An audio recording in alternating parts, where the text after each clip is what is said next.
ብዝሓለፈ ቅንያት ኣብ ማሕበራዊ ገጻት ሓንቲ ብዮርዳኖስ ግርማይ ዝተባህለት ውልቀሰብ ኣብ ዛዕባ ስጋዊ ርክብን ካልእን ንምብራህ ዝተዘርግሐት ቪድዮ ብዙሕ ኣዛራቢት ኮይና ከም ዝቐነየት ርኢኹማ ትኾኑ ኢኹም።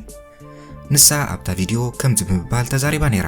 ከምቲ ኣቐዲመ ዝበልክዎ ብድሕሪት ዝግበር ጸታዊ ርክብ ወይ ድማ ከም ልምዲ ምጉንባሕ ንብሎ ኣዝዩ ብዙሕ ጠቕሚ እዩ ዘለዎ።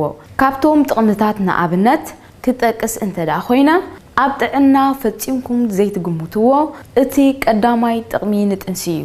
እታ ጓል ንኽጠንስ ብጣዕሚ ምቹእ ዝኾነ ኣቀማምጣ እዩ። እዚ ከመይ ገይሩ ይኸውን እንተዳ ኢልኩምኒ ብፍላይ ናይ ወዲ ሞትሎ ግቡእ ፔኔትሬት ገይሩ ናብ ውሽጢ ረሕሚ ንኽኣቱ ብጣዕሚ ምቹእ ወይ ድማ ጽቡቕ አንግል እዩ። ስለዚ ሞትሎ ጽቡቕ ገይሩ ናብ ውሽጢ ክኣቱ ይኽእል እዩ። ከምኡ ነታ ጓል ከጥንሳ ዝሓሸ ዕድል ክፈጥረሉ ከዓ ይኽእል።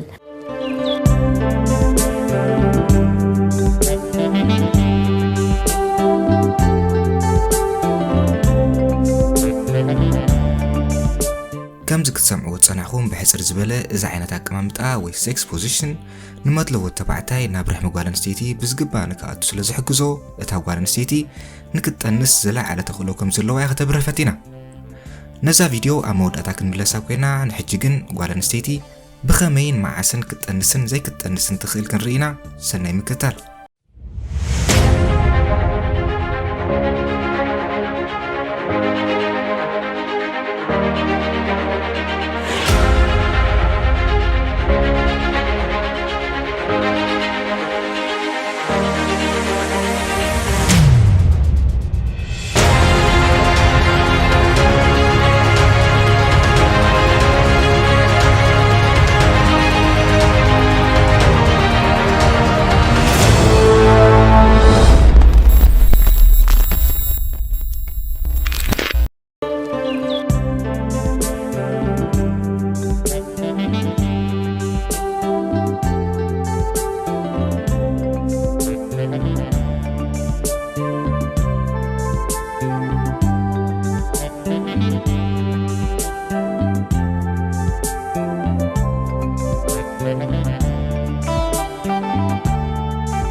ጥንሲ ወይ ድቂ ዘርኢ ናይ ክልተ ኣንጻር ጾታ ብሓንሳብ ምስ ተራኸቡ ዝፍጠር ኮይኑ ኣብ ፋሎፒያን ቲዩብ ቀፂሉ ድማ ኣብ ማህፀን ናይቲ ኣንስታዊ ጾታ ወይ ኣንስተይቲ ድማ ይፍጠር። ሓንቲ ጓል ኣንስተይቲ ክትውለድ እንከላ ልዕሊ 1 ሚልዮን ፎሊክልስ ማለት ድሒሮም ናብ እንቋቑሖ ዝምዕብሉ ዘርእታት ሒዛ ትውለድ። ይኹን እምበር እዚ ቁፅሪ ኣብቲ ንሳ ናብ ግዜ ጉርዝውና እተኣትወሉ ዕድመ እቲ ቁፅሪ ናብ 200 ክሳብ 300 ሽሕ ይጎድል። ካብ ግዜ ጉርዝውና ኣትሒዛ ድማ እታ ጓል ኣንስተይቲ ወርሓዊ ሓንቲ እንቋቑሖ እናፈነወት ክሳብ ግዜ ሜኖፖዝ ማለት ወሊድ ተቋርጸሉ ዕድመ ትጸንሕ። ኣብ ውሽጢ እዚ ግዜ እዚ ማለት ካብ ግርዝውና ክሳብ ሜኖፖዝ ዘሎ ግዜ ድማ እታ ጓል ኣንስተይቲ ዘርዎ ተባዕታይ እንተዳ ረኺባ ንኽትጠንስ ዝለዓለ ተኽእሎ ኣለዋ። እዚ ይኹን እምበር እታ ጓል ኣንስተይቲ ኩሉ ግዜ ንጥንሲ ድልውቲ ከም ዘይኮነት ግን ክንርዳእ ይግባእ። ኣቐዲመ ከም ዝገለጽኩ ሓንቲ ጓል ኣንስተይቲ ጓል 11 ዓመት ካብ እትኾና ኣትሒዛ ወርሓዊ ሓንቲ እንቋቑሖ ንፍርያምነት ትፍኑ። እዚ መስርሕ ሜንስትራል ሳይክል ወይ ወርሓዊ ጽግያት ዝበሃል ኮይኑ ንኽፍጸም 28 መዓልታት ይወስደሉ። ክኢላታት ሕክምና ነዚ መስርሕ ኣብ 3 ከፋፊሎም ይርይዎ። ንሱ ድማ ካብታ ቀዳሚቲ ወርሓዊ ጽግያት ዝመጸትላ መዓልቲ ኣትሒዝካ ክሳብ 70 መዓልቲ ዘሎ እዋን ፎሊክል ፌዝ ወይ ድማ ብልምዳዊ ኣዘራርባ እዋን ፔሪድ ክኸውን እንከሎ ካብታ 8 መዓልቲ ኣትሒዝካ ን14 መዓልታት ብምድማር ክሳብ መበል 21 መዓልቲ ዘሎ እዋን ድማ ኦቪሌሽን ፌዝ ወይ ድማ እታ ጓል ኣንስተይቲ ንመፍረ ድልውቲ እትኾነሉ እዋን እዩ። ቀፂልካ ካብ መበል 22 መዓልታት ሒዝካ ክሳብ ናይ መወዳእታ መበል 28 መዓልታት ዘለዋ ድማ ሉቲዋል ፌዝ ወይ ድማ ዘይትጠንሰሉ እዋን ብምባል ይኸፋፍልዎ። ዝተፈላለዩ ተመራመርቲ ሓንቲ ጓል ኣንስተይቲ ኣብተን 14 ናይ ፍርያምነት መዓልታት ማለት ኦቪሌሽን ፌዝ ጥራይ ክትጠንስ ትኽእል እኳ እንተበሉ ድሒሩ ከም ዝተረጋገፀ ግን ዝኾነት ጓል ኣንስተይቲ ኣብተን ቀዳሞት 7 መዓልታት ናይ እዋን ፔሪድ እውን ንኽትጠንስ ዝለዓለ ተኽእሎ ከም ዘለዋ ክፍለጥ ተኻኢሉ ኣሎ። ናይ ሎሚ ዛዕባና ጉዳይ ጥንሲ ስለ ዝኾነ ድማ እታ ጓል ኣንስተይቲ ኣብ እዋን ፍርያምነት ማለት ኦቪሌሽን ፌዝ ኣላ ንበል። ቀፂልና መስርሕ ጥንሲ ብኸመይ ክውን ከም ዝኸውን ንከታተል።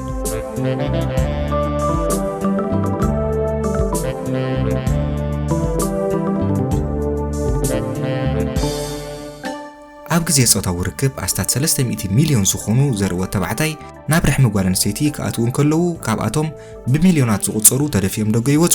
ገሊኦም ድማ በቲ ኣብ ውሽጢ ርሕሚ ጓል ኣንስተይቲ ዝርከብ ኣሲድ ተዳኺሞም ይሞቱ። ይኹን እምበር ዝበዝሑ ካብኣቶም በቲ ኣብ ጻዕዳ ፈሳሲ ዝርከብ መከላኸሊ ብኣታት ተሓጊዞም ንሰርቪክስ ብምሕላፍ ናብ ማህፀን የምርሑ። ሰርቪክስ ዝበዝሕ ግዜ ዕጹው ኮይኑ ኣብ ግዜ ፍርያምነት ግን ንዘርኢ ወዲ ተባዕታይ ንምምሕላፍ ተባሂሉ ከም ዝኽፈት ይፍለጥ። ብድሕሪዚ እቲ ዘርኢ ነቲ ብዙሕ ማይ ወይ ፈሳሲ ዝውንን ሰርቪክስ ሙከስ እናሓንበሰ ብምሕላፍ ናብ ማህፀን ይጓዓዝ። ኣብዚ ጉዕዞ ብሚልዮናት ዝቑጸሩ ኣዝርእቲ ጉዕዞኦም ከይፈጸሙ ኣብ ሙከስ ተዳኺሞም ከም ዝሞቱ ይፍለጥ።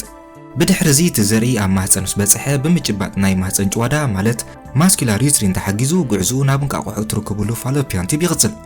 ይኹን እምበር ሕጂ እውን ኢሚዩን ሲስተም ማለት ንኣካላትና ካብ ዝተፈላለዩ ሕማማት ዝከላኸል መስርሕ ነቲ ዝኣተወ ዘርኢ ወዲ ተባዕታይ ከም ባዕዳዊ ወራር ስለ ዝሪኦ ዋህዮታቱ ልኢኹ ንኣሽሓት ካብቶም ዝኣተዉ ዘርኢ ከም ዝቕተሉ ይገብር።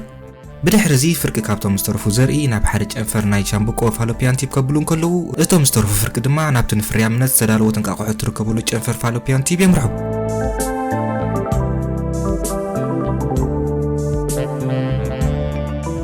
ካብዚ ብምቕጻል እቶም ኣብ ፋሎፒያን ቲዩብ ዝርከቡ ደቀቕቲ ጸጉሪ ዝመስሉ ሲልያ ነታ እንቃቑሖ ናብ ማህፀን ንምውራድ ክደፍእዋ እንከለዉ እቶም ዘርእታት ድማ ምስቲ ኣንጻራዊ ድፍኢት ናይ ሲልያ እናተቓለሱን እናሞቱን ነታ እንቃቑሖ ንምርካብ ጉዕዞም ይቕጽሉ። ብድሕሪዚ ኣብቲ ሻምብቆ ዝርከብ ኬሚካል ነቲ ንርእሲ ናይቲ ተባዕታዊ ዘርኢ ዝሽፍን መምብሬን ማለት ሽፋኑ ከም ዝቕይር ይገብር እሞ እቲ ተባዕታዊ ዘርኢ ሃይፐር ኣክቲቭ ወይ ኣመና ንቑሕ ብምዃን ዘለዎ ሓይሊ ኣኻኺቡ ነታ እንቃቑሖ ንምርካብ ኣበርቲዑ ክሕንብስ ይጅምር። ኣብ መወዳእቱ ካብቶም 300 ሚልዮን ዝበዝሖም ዝነብሩ ዘርእታት ኣዝዮም ውሕዳት ኣሽሓት ጥራይ ነታ እንቃቑሖ ይረኽብዋ።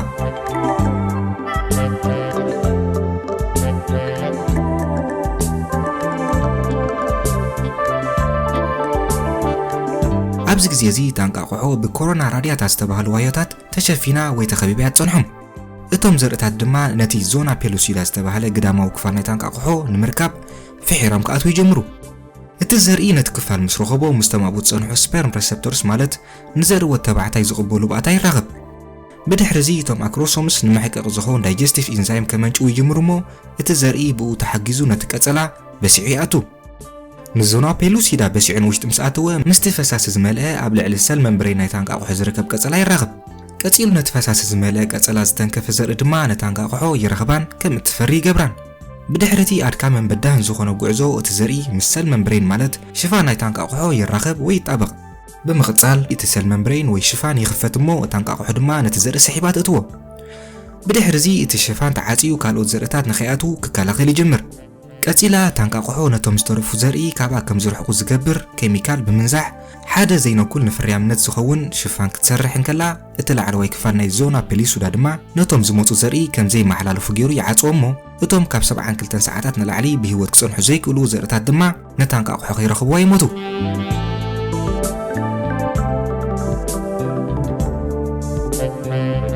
እዚ ከምዚ ኢሉ እንከሎ በታ ሓደ ሸነኽ ድማ ኣብ ውሽጢ ታንቃቑሖ እቲ ብጥብቂ ተዓሽጉ ዝመፀ ዘርኢ ወዲ ተባዕታይ ካብ ቦትኡ እንደገ ብምውፃእ ንዕኡ ዝሽፍኖ ሽፋን ወይ መምብሬን ብምስራሕ ተባዕታዊ ፕሮኒክለስ ከዳሉ ይጀምር። ካብዚ ብምቕጻል 23 ክሮሞዞምስ የዳልዉ እሞ እቲ ዘርኢ ወዲ ተባዕታይ ምስ ታንቃቑሖ ብዝፈጥርዎ ውህደት ነቲ ዘርኢ ናይ ጓል ኣንስተይቲ ከም ዝነቓቕሕ ብምግባር ናብ ክልተ ክመቓቐል ከም ዝጅምር ይገብርዎ። ከም ውፅኢቱ ድማ እቲ ኣንስታዊ ፕሮኒክለስ እውን 23 ክሮሞዞምስ የዳሉ። እቲ ተባዕታይን ኣንስታይን ዘርኢ ንናቶም ፕሮኒክለስ ምስ ኣዳለዉ በቶም ዓለባ ሳሬት ዝመስሉ ገመዳት ናይ ማይክሮቲቡልስ እናተሓገሱ ክቀራረቡ ይጅምሩ። ኣብ መወዳእታ ነፍሲ ወከፎም ዝውንንዎም 23 ክሮሞዞምስ ንሓድሕዶም ብምትሕዋስ መስርሕ ፈርቲላይዜሽን ወይ መፍረ ክውን ከም ዝኸውን ይገብርዎ። እቲ መስርሕ ክውን ኣብ ዝኾነሉ እዋን ድማ ሓደ ፍሉይ ዝኾነ ጀነቲክ ኮድ ወይ ጀነቲካዊ ቁልፊ ይፍጠር። እቲ ዝፍጠር ቁልፊ ወይ ኮዲ ድማ ንጾታ፣ ሕብሪ፣ መልክዕ፣ ቁመትን ካልእ ናይቲ ዝፍጠር ህፃን ዝውስን። እዚ ዛይጎት ወይ ድቂ ዝተሰመየ ሓድሽ ንጽል ዋህዩ ድማ መበገሲ ናይ ነፍሲ ወከፍ ፍጥረት ወዲ ሰብ።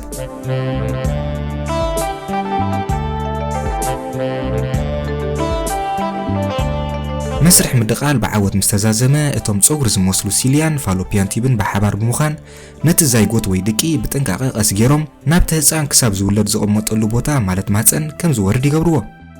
ብድሕሪዚ እቲ ዋህዮ ወይ ድቂ ስጋን ደምን ለቢሱ ናጽላ ኮይኑ ክሳብ ዝውለድ ኣብ ማህፀን ናይ ወላዲቱ ን9 ወርሒ ይጸንሕ ማለት እዩ።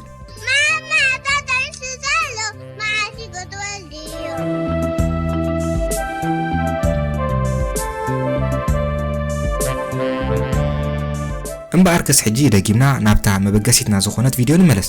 ከምቲ ኣቐዲመ ዝበልክዎ ብድሕሪት ዝግበር ጸታዊ ርክብ ወይ ድማ ከም ልምዲ ምጉንባሕ ንብሎ أزيو بزح تقمي يوزلوا كابتوم تقمتات نعبنت كتاكس انت دا خوينا أبدأنا فتيمكم زيت قمتوا اتي قداماي تقمينت انسيو إتا قوال نخد النس بتعمي ميشو زخوني أقامامتا إيو إزي كمي جيرو يخون انت دايلكمني بفلاي ناي ودي مطلو قبو penetrate جيرو نا وشت الرحمي نخاطو بتعمي ميشو ويدما تبوق أنجل إيو سلازي مطلو تبوق جيرو نا وشتي كأتو يخيليو كوم او نتا قوال كتنسا زحشة عدل كفترو لخا أي يخيل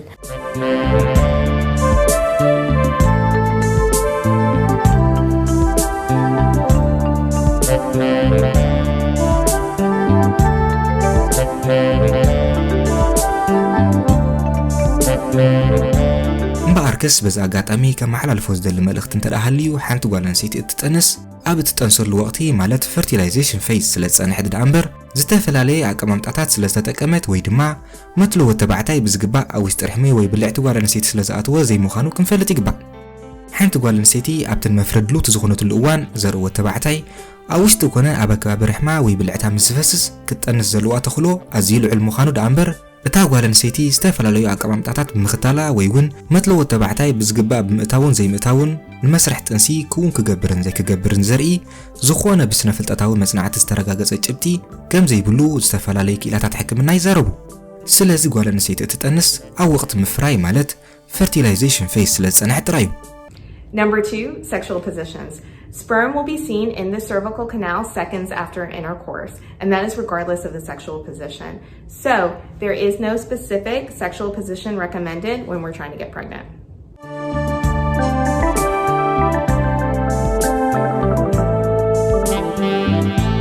ኣብ ገጻት ዩቲዩብ ብርክት ዝበሉ ሰብ ሞያን ኣብ ተዓውዲ ኣፍልጦ ዘይብሎም ሰባትን ተኸታተልትን ምስሓብ ብምባል ኣቀማምጣኻ ኣብ ግዜ ጽጋው ርክብ ንጥንሲ ጥራይ ዘይኮነ ጾታ ናይቲ ዝውለድ ህፃን ክውስን እውን ዓቕሚ ከም ዘለዎ ዝብል ኣርእስቲ ሂቡካ እንተኾኑ ነቲ ቪድዮ ከፊትካ እንተዳሪእኻዮ ግን ብሕክምና ዘይተረጋገፀ ምዃኑን ተኽእሎታት ክህልዎ ግን ከም ዝኽእል ጥራዮም ከብርሁ ዝፍትኑ። ስለዚ ዝኾነ ሓገዝ ምስ ንደሊ ናብ ሰብ ሞያ ወይ ግላዊ ሓኪምና ኣኬድና ምኽሪ ክንሓትት ደኣ እምበር ንዝሰማዕናዮ ኣሚንና ከነተግብሮ ኣይግባእን። ኣብ መወዳታ ኣብዛ ቪድዮ ብርክት ዝበሉ ናይ እንግሊዝኛ ቃላት ዝተጠቀምኩሉ ምኽንያት ነቶም ቃላት ኣብ ቋንቋ ትግርኛ ንዓኣቶም ብዝግባእ ክገልጸለይ ዝኽእል ቃላት ብምስኣነይ ምዃኑ ክትርድኡለይ ይፈቱ።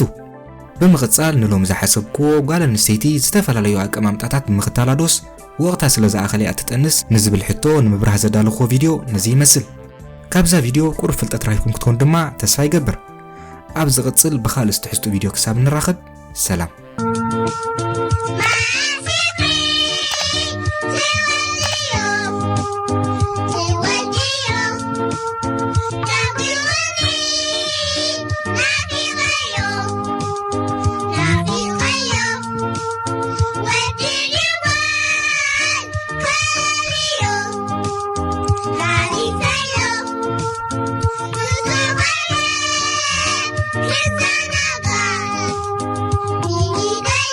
Mama, Tata,